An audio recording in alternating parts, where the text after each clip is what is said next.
더 찾으시리.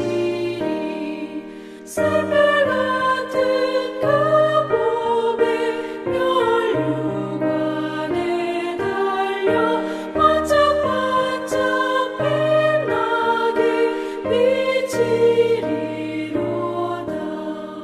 정한 보배 빛난 보배 주 예수의 보배 하늘나라 두시려고 다 거두시니 새별 같은 그 몸에 멸류관에 달려 반짝반짝 빛나게 비치리로다.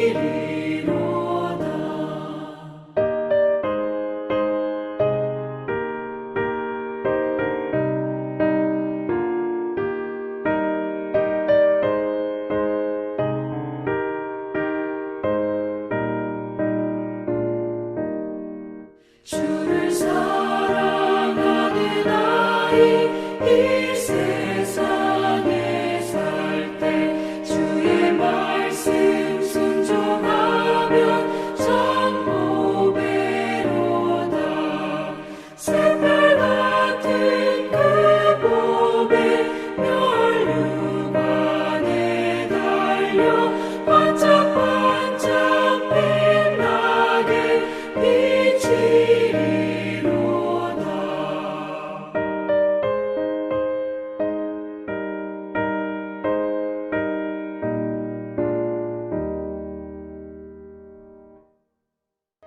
겸손한 사람과 주님을 경외하는 사람이 받을 보상은 재산과 영예와 장수이다. 마음이 비뚤어진 사람의 길에는 가시와 올무가 있으나 자기 영혼을 지키는 사람은 그런 길을 멀리한다. 마땅히 걸어야 할 그 길을 아이에게 가르쳐라. 그러면 늙어서도 그 길을 떠나지 않는다. 가난하면 부자의 지배를 받고 빚지면 빚쟁이의 종이 된다. 악을 뿌리는 사람은 재앙을 거두고 분노하여 휘두르던 막대기는 기세가 꺾인다. 남을 잘 보살펴주는 사람이 복을 받는 것은 그가 자기의 먹거리를 가난한 사람에게 나누어 주기 때문이다. 거만한 사람을 쫓아내면 다툼이 없어지고 싸움과 욕설이 그친다. 깨끗한 마음을 간절히 바라며 덕을 끼치는 말을 하는 사람은 왕의 친구가 된다. 주님의 눈은 지식 있는 사람을 지켜보시지만 신의가 없는 사람의 말은 뒤엎으신다. 게으른 사람은 핑계대기를 바깥에 사자가 있다, 거리에 나가면 찢겨 죽는다 한다. 음행하는 여자의 입은 깊은 함정이니 주님의 저주를 받는 사람이 거기에 빠진다. 아이의 마음에는 미련한 것이 얽혀 있으나 훈계의 매가 그것을 멀리 쫓아낸다. 오늘은 1월 13일 수요일 아침입니다. 오늘 말씀은 잠언 21장에서 22장 말씀입니다. 너무 길어서요. 오늘 교재에서 본문으로 택하고 있는 22장 4절에서 15절을 깊이 묵상하도록 하겠습니다. 오늘 제목을 보시면 마땅히 행할 길을 아이에게 가르치라 라는 제목으로 묵상을 하게 되었습니다. 여기 보시면요, 아이들에게 가르치라고 하는 그 구절이 두 구절이 나오는데요. 6절입니다. 마땅히 걸어야 할 그 길을 아이에게 가르쳐라. 그러면 늙어서도 그 길을 떠나지 않는다. 이렇게 되어 있고요. 또 15절에 보시면 아이의 마음에는 미련한 것이 얽혀 있으나 훈계의 매가 그것을 멀리 쫓아낸다. 이렇게 아이에 대해서 나오고 있습니다. 그러나 그 사이에 있는 잠언들을 보면 평상시와 똑같이 경제적인 것에 대해서 또한 성적인 것, 음행한 여인을 피하고, 뭐 성적인 것도 다 나오고요. 또 가난한 사람을 함부로 하지 말고, 또 빚을 지지 말고, 이런 경제적인 것까지 다 나오고, 또 가난한 사람도 함부로 하지 말라는 그러한 보편적인, 인류 보편적인 그런 이야기도 나옵니다. 모든 생활의 지혜가 다 나오고 있습니다. 제가 어려서 이 잠언이 지혜의 보고라고 읽어보라고 해서 읽으려고 많이 시도했는데 이게 아이들이 읽기가 쉽지가 않죠. 왜냐하면 음행하는 여인, 뭐 음녀, 그런 성적인 것들이 장마다 꼭 몇 절씩 계속 나오고요. 또 어른이 돼서야 알 수 있는 그러한 원리 같은 것도 많이 나오기 때문에 아이들이 읽어서 이해하고 은혜 받기란 쉽지 않습니다. 또 제가 아이들에게 또 읽어보라고 권면하기도 하지만 쉽지 않죠. 권면하기가 쉽지 않죠. 이런 성적인 것에 대해서 많이 나오고, 그렇죠? 또 부부간의 그러한 관계에 대해서도 많이 다루고 있기 때문에 아이들이 이해하기란 쉽지 않습니다. 근데 왜 솔로몬이 이렇게 잠언들을 수집해서 모아놓았고, 또 히스기야 때 학자들이 이렇게 주제별로 더 짜임새 있게 이렇게 지금의 잠언을 편집했는데요. 왜 이렇게 아이들에 관한 것도 나오지만 그 사이사이에는 아이들의 수준에 넘는 것들을 왜 동시에 이렇게 해놨을까? 그러한 생각을 많이 해보았습니다. 한번 4절부터 잠깐 보겠습니다. 겸손한 사람과 주님을 경외하는 사람이 받을 보상은 재산과 영예와 장수이다. 우리가 재산과 영예와 장수를 추구하려고 그러면은 우리가 쫓아다니면 그런 것들은 멀리 달아나게 되어 있습니다. 그러나 우리가 하나님을 경외하게 될 때, 겸손히 하나님을 경외할 때 이런 것들은 자연스럽게 하나님이 주시고 따라오게 되어 있다. 그 원리를 이렇게 설명하고 있는 것이죠. 그러니까 잠언은 어느 때는 불의한 재물을 쫓지 말고 차라리 가난해져라, 그런 말도 있고, 또 이렇게 하나님을 경외하는 사람은 재산과 영예와 장수를 얻게 될 것이다 라는 말이 나오죠. 혼란스럽죠. 그런데 단순합니다. 하나님을 사랑하고 하나님께 순종할 때에 받는 재물과 내가 그것들을 탐내서 내 힘으로 그것들이 목표가 되고 그것들이 우상이 되어 내가 쫓을 때에 얻는 물질, 재물, 그거는 축복이 아니라 저주죠. 이 둘을 명확하게 구분하고 있습니다. 우리는 어떠한 자세로 재물을 쫓고 있는지, 재물관을 가지고 있는지, 사실은 이러한 재물관을 어려서부터 가르쳐야 되죠. 경제적인 이 경제관념, 경제관념을 어려서부터 사실은 가르쳐야 되죠. 유대인들은 그렇게 하고 있는데 우리는 경제적인 거 얘기하면 터부시하고 물질적인 사람으로 치부하고, 이런 한국 사람들은 그런 게 있기 때문에 겉으로는 물질에 초월한 척하지만 속으로는 물질에 매여 있는 민족이 한국 민족이라고도 할 정도로 이렇게 겉과 속이 다른 삶을 살고 있는 저희의 민족이 아닐까 그렇게 생각됩니다. 어려서부터 이렇게 가르쳐야 되죠, 사실은.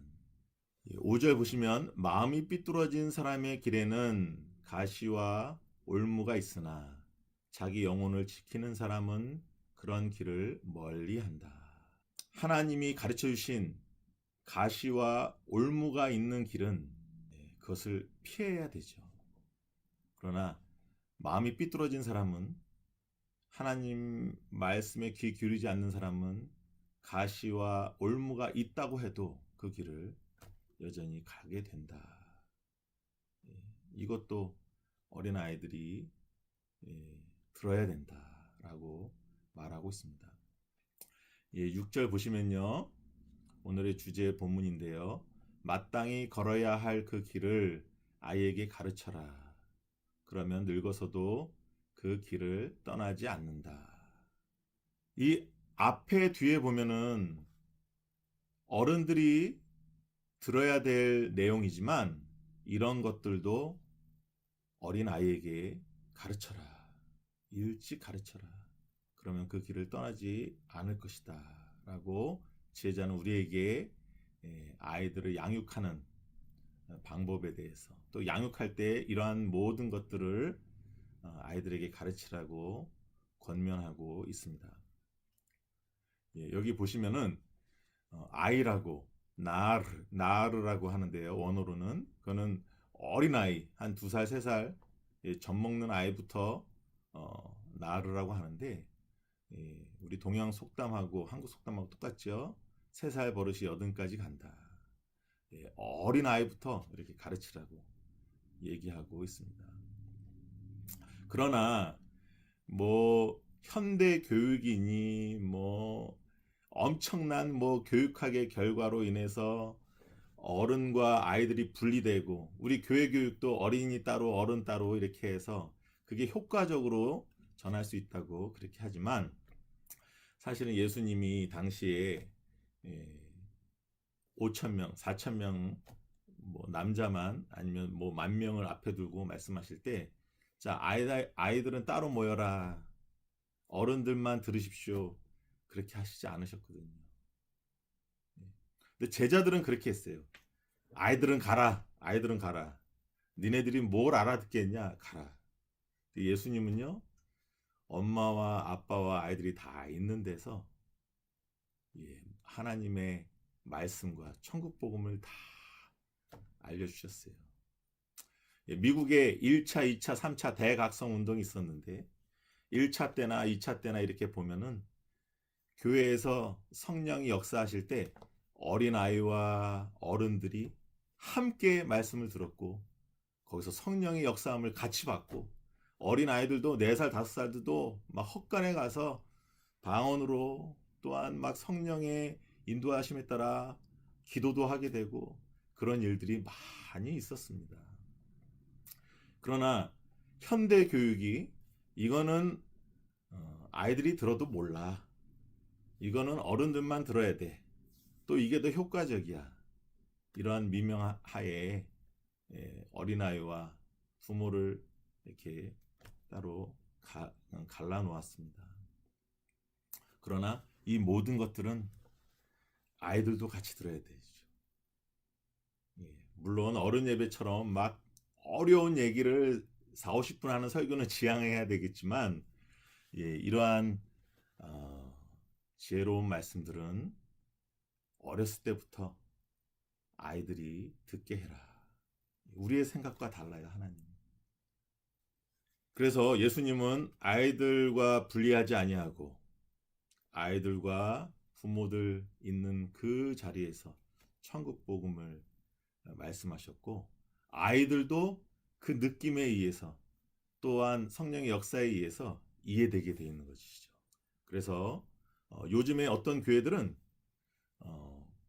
부모와 아이들이 같이 예배를 드리는 그러한 교회들이 조금씩 점점 많이 늘어나고 있습니다. 좋은 현상입니다. 여기 보시면요. 7절입니다. 가난하면 부자의 지배를 받고 빚지면 빚쟁이의 종이 된다. 참 명언이죠. 가난하면 부자가 하라는 대로 할 수밖에 없고 빚이 있으면 빚쟁이의 종이 되어 하라고 하는 대로 할 수밖에 없는 인생이 되고 말죠. 이것 또한 경제적인 진리인데 이것도 아이들을 가르쳐라. 우리는 아이들 이런 거 하나도 신경 쓰지 말고 공부만 해라 하는데 그게 오히려 아이들을 망치는 그런 교육이죠. 어려서부터 가르쳐야 되죠. 8절입니다. 악을 뿌리는 사람은 재앙을 거두고 분노하여 휘두르던 막대기는 기세가 꺾인다. 예. 어린아이들에게 야, 저 사람이 잘 되는 것 같지만 하나님 없이 악한 방법과 수단으로 거짓으로 성공하는 사람 부러워하지 말아라. 차라리 세상이 말하는 성공보다는 하나님이 기뻐하시는 그런 평범한 사람이 되거라. 예, 이거를 어린아이들이 듣는다면 얼마나 복된 어린아이들이겠어요. 우리는 공부해서 좋은 대학 가서 성공해라 성공해라만 하지만 이런 걸 가르치라는 얘기죠. 9절입니다.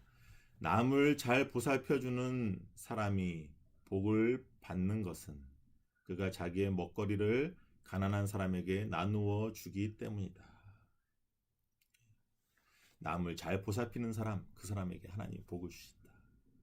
왜냐하면 자기의 먹을 거리를 가난한 사람에게 나눠주는 사람이다. 12절입니다. 10절입니다. 거만한 사람을 쫓아내면 다툼이 없어지고 싸움과 욕설이 그친다. 11절 가난한 마음을 간절히 바라며 11절 깨끗한 마음을 간절히 바라며 덕을 끼치는 말을 하는 사람은 왕의 친구가 된다. 12절 주님의 눈은 지식 있는 사람을 지켜보지만 신의가 없는 사람의 말은 뒤엎으신다.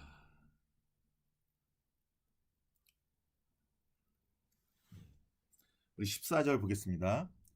음행하는 여자의 입은 깊은 함정이니 주님의 저주를 받는 사람이 거기에 빠진다. 아이의 마음에는 미련한 것이 얽혀 있으나 훈계의 매가 그것을 멀리 쫓아낸다. 어린아이들 이렇게 가르치라고 하는데 여기서도 또 빠짐없이 음행하는 여인의 입은 깊은 함정이다. 조심해라. 주님의 저주를 받는 사람이 거기에 빠진다. 이것도 예외 없이 어린아이들에게 가르치라는 얘기죠. 사실은 음행하는 여자, 이거는 구약 성경에서 굉장히 민감합니다. 우리 바알볼 사건 있지 않습니까? 그 이스라엘 지도자들이 다 음행하게 된 거, 우상 숭배에 제사 지내면서 음행하게 되는 거. 사실은 이 음행하는 여자의 입은 우상 숭배와 관련이 있고, 하나님을 따르려고 하는 사람들을 꿰어내는 그런 것과 관련이 있기 때문에 성경에서는 굉장히 민감하고 또 잠언에서도 수없이 반복되는 말씀입니다. 어린아이들이 들어서 이해나 하겠습니까? 그러나 우리 교회에서는 이 음행하는 여자의 입은 깊은 함정이니 뭐 여자뿐이겠습니까? 남자들도 사악한 사람이 많은데 같이 조심해야죠. 이러한 성적인 것과 이 세상의 실제적인 모습을 바르게 가르쳐 줘야 되죠.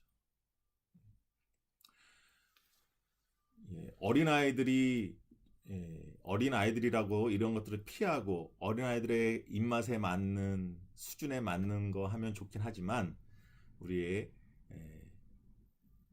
현 세상을 바르게 전하는 것도 중요하다고 성경은 얘기하고 있습니다. 우리 곰돌이 푸 아시죠? 푸가 그냥 꿀 먹고 배 불룩 나오고 느려 터지고 귀엽고 뭐 그런 걸로만 알고 있는데, 그런 것만 알고 있다가 아이들이 동물원에 가서 곰을 보고 거기다가 막 먹을 거 주고 손 집어넣고 하다가 곰에 찢기는 사례가 많거든요. 곰이 나쁜 것이 아니라 곰은 원래 태어날 때부터 곰으로 살게 되어 있어요. 곰은 곰 그 자체로 봐야 되는 거예요. 곰은 아주 민첩하고 빠르고 사납기 그지없습니다. 그게 하나님이 주신 곰의 특징이에요. 근데 그거를 만화로 미화해서 재미있게 아이들에게 친감 있게 그럴 수도 있지만 이 세상의 실제적인 것을 잘 가르쳐야 하는 의무도 있다는 것입니다. 그래서 우리는 이 세상의 위험한 것들과 우리가 음행으로 인해서 음란에 의해서 아이들이 얼마나 고통을 겪고 있는 이 세상입니까? 예, 말씀을 통해서 우리가 이 세상의 그 음란함을 아이들에게 가르쳐 줄 수 있는 것이에요. 예, 성경은 어른 또한 아이들도 물론 함께 가르치라고 이렇게 되어 있는 것입니다. 이게 지혜로운 것이죠. 예, 15절 아이의 마음에는 미련한 것이 얽혀 있으나 훈계의 매가 그것을 멀리 쫓아낸다. 뭐 어린아이와 같지 않으면 천국에 갈 수 없다라고 어린아이를 칭찬하시기도 하지만 그 안에는 이기적인 것과 미련한 것이 같이 공존하게 되어 있습니다. 그래서 훈계를 해야 훈계의 매가 그 미련한 것과 어리석은 것을 아이들에게서 멀리 할 수 있다. 이 귀한 말씀을 가르쳐 주고 있습니다. 아이들의 잠재력도 펼칠 수 있도록 우리가 도와줘야 되지만 또한 그 안에 있는 이기적인 것과 미련한 것과 어리석은 것을 하나님의 말씀으로 잘 훈육해야 된다는 것을 또한 가르쳐 주고 있는 귀한 말씀입니다. 어느 걸 하나 치우쳐지면 안 되죠. 영어의 education 하면은 그거는 밖으로라는 ex와 함께 끌다, draw라는 duct, duct가 포함되어 있습니다. 그래서 뒤에 d가 있기 때문에 x가 생략됐는데 그래서 education이라고 영어를 하죠. 이것은 밖으로 끌어내다. 어린 아이들의 안에 있는 잠재력을 끌어내다. 소크라테스와 플라톤이 많이 얘기했죠. 그래서 잠재력을 끌어내는 것. 그것이 교육이죠. 그러나 그것만으로는 반쪽 교육입니다. 또 하나는 그 안에 있는 어리석은 것과 미련한 것을 끊어내도록 도와주는 것. 이 성경은 이 둘 다를 다 알고 있는 것이죠. 우리는 그냥 아이들의 잠재력만 끌어낸다고 눈높이 교육, 아이들 수준에 맞는 거, 아이들이 좋아하는 것만 가르치려고도 하지만 그것과 동시에 아이들 안에 있는 미련한 것과 어리석은 것을 끊어낼 수 있는 말씀으로 잘 훈계하고 매로, 때로는 매로, 사랑의 매로 그들을 다스리는 이 두 가지가 다 필요함을 성경은 말씀해 주고 있습니다. 우리 어린아이들을 쉽게 보지 말고 우리 어린아이들도 잘만 설명하면 이러한 영적인 원리들, 세상 원리들을 말씀을 통해 터득할 수 있다는 것. 그렇게 자라날 때에 이 세상을 넉넉히 이기고 하나님의 인도하심을 받아 세상에 승리하는 자녀로 키울 수 있다는 것. 그것이 잠언이 우리에게 주는 또 다른 귀한 교훈이라고 그렇게 생각됩니다. 오늘도 자녀들을 잘 키우는 부모님들 힘내시고 또 할머니 할아버지들도 그 기도가 하나님 앞에 상달되는 귀한 기도가 되시기를 축원합니다. 우리 질병으로 인해 또 코로나로 인해 어려움을 당하고 계신 우리 형제 자매들을 위해서 기도해 주시고 우리 고 김병현 집사님 그 유가족과 우리 김하자 집사님을 위해서 그다음 모든 장례 일정을 위해서 기도해 주시기 바랍니다. 다 함께 기도하시겠습니다. 하나님 아버지 감사합니다. 오늘 잠언서를 통해서 왜 이렇게 어렵고 어른들에게 해당되는 그러한 성적인 것과 경제적인 것과 영적 원리를 아이들에게 가르치라고 하셨는지 우리로 하여금 깨닫게 해주시니 감사합니다. 어린아이라고 너희들은 저리 가라고 그렇게 했던 제자들과 달리 예수님은 어린아이들 앞에서도 어른들과 함께 천국 복음을 말씀하신 것처럼 우리도 하나님의 말씀을 어린아이들과 그 부모들이 같이 들을 수 있도록 잘 풀어서 잘 먹일 수 있는 지혜도 저희에게 주시옵소서. 오늘도 승리할 줄로 믿사옵고 이 모든 말씀 예수 그리스도 이름으로 기도하옵나이다. 아멘.